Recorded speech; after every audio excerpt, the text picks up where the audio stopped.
ወንጌል ሰብካችሁት አገልግላችሁት ለሌላው የክርስቶስን ነገር አካፍላችሁት ሚገርም ነው ብሏችሁ ከዛ ጭቃ ሲያቦካ ስታገኙት እንደሚያም ነገር ሌላ ምንም የለም። ደክማችሁለት ፍሬ ስታጡበት እንደሚያም ነገር ሌላ ምንም የለም። ይሄን የሚደክም ሰው ያውቀዋል። የሚደክም ገበሬ ከፍሬው የመጀመሪያው ሊበላ ምን ይላል? አየህ ደክሟላ። ምን ኤክስፔክት እያደረገ ነው የሚደክመው? ፍሬ።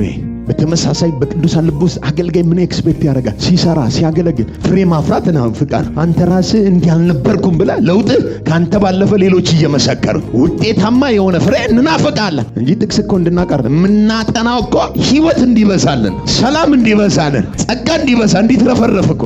በደንብ እንድሰሙ ይፈልጋለሁ። ምድራችን ላይ ጥቅስ በዝቷል። ብዙ ሰው ጥቅስ የሚጠቅስ ሆኗል። በጣም ብዙ ሰው የሚያወራ ሆኗል። የጠፋው ነገር እንደዚህ ሰዎች ሲያስቡት የምስጋና ምክንያት ሳይሆን ጥቅሱን ተጠቅሞ ቀንድ አውጣ የሆነ ሰው ነው የበዛው።